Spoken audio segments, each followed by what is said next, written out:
Have you ever looked at your tiny plant seedlings and realized they look more like fragile pieces of green spaghetti than actual healthy plants? Welcome to the ultimate guide on how to fix this right now. Today, I am going to show you exactly how to stop your seedlings from stretching and how to double your garden harvest this season.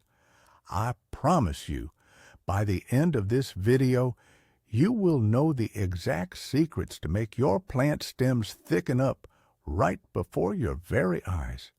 But first, here is a crazy thought. Do you think tall seedlings are just reaching for the light? Well, the truth is actually much more complicated, and what you're doing right now might actually be hurting them. Let me know in the comments if you have ever lost a plant because the stem simply snapped in half. Before we fix the problem, we have to understand the survival mechanism of a baby plant. Millions of years of evolution have taught seeds one simple rule. If you are born in the dark under a pile of leaves, you must grow upwards as fast as possible to find the sun before your internal energy runs out. When we bring these seeds indoors, our comfortable houses confuse them. They think they are buried under dense shade, so they activate their emergency stretching mode. Now, let us learn how to turn that panic mode off. Let us start by exposing the biggest lie in spring gardening. You probably think that placing your little green babies on a sunny windowsill is all they need.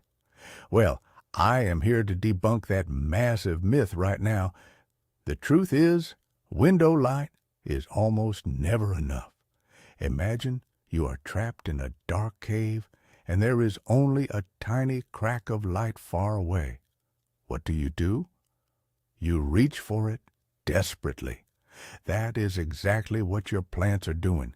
They are literally starving for sunshine, so they stretch their little necks as far as possible, sacrificing their stem strength just to get a taste of that sunlight. This is the primary reason your seedlings become thin, fragile, and leggy. To stop this instantly, you need to bring the light directly to them. I am talking about artificial grow lights placed just 2 or 3 inches above the top leaves. When the light is right there, the plant thinks, "Wow, the sun is right on top of me. There is no need to stretch anymore. I can just relax and build a thick, sturdy trunk." So, forget the window. Invest in a simple, bright grow light and keep it close. You will see the stems stop growing upward and start bulking outward almost overnight. This is the foundation of a massive future harvest. So, you have fixed the lighting situation, but wait. There is another invisible trap waiting for you in your cozy home. Let us talk about the temperature trap. Most of us like our houses nice and warm, but for seedlings, high heat combined with indoor conditions is a recipe for disaster. Think of it like this. Imagine a marathon runner who is forced to sprint at top speed but is not given any food or water. They will burn out and collapse. When the temperature is too high, the plant's metabolism goes into overdrive. It wants to grow rapidly. But if the light is even slightly inadequate, it uses all that heat energy to shoot straight up like a string bean. To fix this, you need to cool things down, especially at night. Once your seeds have sprouted, you should actually lower the room temperature. Try to keep it around 65 degrees Fahrenheit. This slight chill sends a signal to the plant that spring has not fully arrived yet. It tells the plant to slow down its top growth and focus on building a strong, thick base instead. By dropping the temperature just a few degrees, you are essentially telling your plants to put on some muscle before they try to run a marathon. Now let us move on to something almost everyone gets wrong. I am talking about the classic watering mistake. There is a huge myth out there that seedling soil must be kept constantly soaking wet at all times. This is completely false. If you never let the soil dry out, you are creating incredibly lazy roots. Imagine a spoiled child who has their meals brought to them on a silver platter every single day. They never learn how to cook or fend for themselves. It is the exact same thing with your plants.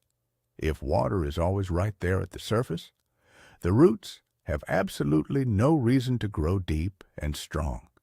And weak roots mean a weak, thin stem. You have to practice tough love. Let the top layer of the soil dry out completely between waterings. When the plant senses a tiny bit of drought, it panics just a little bit. It sends its roots plunging deep down to the bottom of the pot, searching for moisture. A massive, deep root system acts like a heavy anchor. It provides the foundation the plant needs to support a thick, tree-like trunk. So, put down the watering can, let them thirst just a little, and watch those stems bulk up. Here is a completely unexpected secret that will blow your mind. It is time to talk about the wind simulation trick. When plants grow indoors, they live in a perfect, peaceful bubble. There is no wind, no rain, and no struggle. But in nature, wind constantly pushes seedlings around. This stress is actually essential for their development. Think about when you go to the gym and lift weights. You are actually causing micro tears in your muscles. When your body heals those tears, the muscle becomes bigger and stronger. Plants work in the exact same way. When a breeze bends a seedling, it causes tiny micro tears in the stem tissue. The plant responds by sending building materials to heal that area, resulting in a much thicker and more rigid stem. You can easily recreate this indoors by setting up a small oscillating fan. Have it blow a gentle breeze over your plants for a few hours every single day. They should be dancing just a little bit in the wind. This simple, free trick will toughen them up tremendously. When you finally move them outside, they will not snap in the first storm, and they will be strong enough to hold double the amount of heavy fruit. Let us dive into the magic of the soil depth trick. When your plants get their first true leaves, it is usually time to transplant them into slightly larger pots. This is your golden opportunity to fix any stretching that has already happened. There is a common myth that you must plant a seedling at the exact same soil level it was originally growing at. That might be true for trees, but for tomatoes, peppers, and many other vegetables, it is completely wrong. Imagine you are building a towering skyscraper. If you want it to be stable, you have to bury the foundation deep underground. You need to do the same with your seedlings. When you move them to a new pot, bury that long, naked stem deep into the soil. You can bury it all the way up to the bottom leaves. The magic here is that the buried portion of the stem will not rot. Instead, it will sprout dozens of brand new roots along its entire length. This turns a weak, wobbly stem into a massive underground root engine. Suddenly, the plant has double the roots to suck up water and nutrients. The visible part of the stem above the dirt will instantly become short, stocky, and incredibly thick. Now we have to tackle a very tricky subject. Let us talk about the nutrition balance. As soon as tiny seedlings appear, many gardeners panic and start dumping heavy fertilizers on them. They want massive plants quickly. But here is the problem. Most standard fertilizers are very high in nitrogen. Nitrogen is the chemical responsible for explosive green leaf and stem growth. If you give a baby plant too much nitrogen, it is like feeding a toddler nothing but pure sugar and energy drinks. The plant will shoot straight up, growing incredibly fast, but the stem will be hollow, watery, and incredibly weak. It will literally fall over under its own weight. To build a thick trunk, you need to cut back on the nitrogen and focus on phosphorus and potassium. These two elements are the true builders of strong cell walls and vigorous root systems. For the first few weeks, your seedlings barely need any extra food at all. The seed itself contains almost everything they need. When you do finally fertilize, use a very weak, diluted solution that promotes root health rather than rapid top growth. Slow and steady nutrition is the real secret to a muscular plant. Let us move on to the real estate problem in your garden trays. I am talking about the spacing issue. We all want to grow as many plants as possible. So we cram 50 tiny seeds into a single small container. But as they grow, they start fighting for survival. Imagine you are standing in the middle of a massive, crowded concert. You cannot see the stage, so you have to stand on your tiptoes and stretch your neck just to get a glimpse. Your plants are doing the exact same thing. When their leaves start touching the leaves of their neighbors, they panic. They think they are being shaded out by competitors. Their natural response is to race upward to beat the other plants to the sunlight. This competition guarantees tall, skinny, weak stems. You have to give them personal space. As soon as they have a few leaves, separate them. Make sure there is physical distance between each pot. The leaves of one plant should never touch the leaves of another. When they have plenty of empty space around them, they realize they do not need to race upward. Instead, they will spread their leaves horizontally and focus all their energy on expanding the thickness of their base. Here is an incredibly fun and bizarre method that actually works perfectly. Let us explore the science of touch therapy. Yes, you heard me right. I want you to physically pet your plants. There is a scientific phenomenon called thigmotropism. This big word simply means that a plant changes the way it grows based on physical touch and mechanical stimulation. Think about how a dog loves a good head scratch. Well, your seedlings respond to touch too, just in a different way. If you do not have a fan to create a breeze, you can use your own hands. Every time you walk past your growing station, gently brush the palms of your hands back and forth across the tops of the seedlings. Do this for about 10 seconds, a few times a day. This physical contact triggers a release of stress hormones inside the plant. These hormones tell the plant to stop growing vertically and to start reinforcing its stem structure. It is a brilliant defense mechanism. By simply running your hands lightly over their heads, you are tricking them into building thicker, stronger, and more resilient stalks. It sounds crazy, but it is a scientifically proven way to stop stretching. Now we need to look at the calendar, because timing is everything. Let us discuss the timing of seed sowing. The biggest mistake eager gardeners make in the middle of winter is starting their seeds way too early. There is a huge myth that the earlier you start, the bigger your harvest will be. That is totally false. Imagine you are invited to a party that starts at 8 o'clock, but you show up at 3 in the afternoon. You will just be sitting around, bored and uncomfortable, waiting for the event to begin. This is what happens to plants started too early. They outgrow their lights, they outgrow their pots, and the weather outside is still freezing. Because they are trapped indoors for way too many weeks, they inevitably begin to stretch and become leggy. They are desperate to get outside. To prevent this, you must read the back of your seed packets.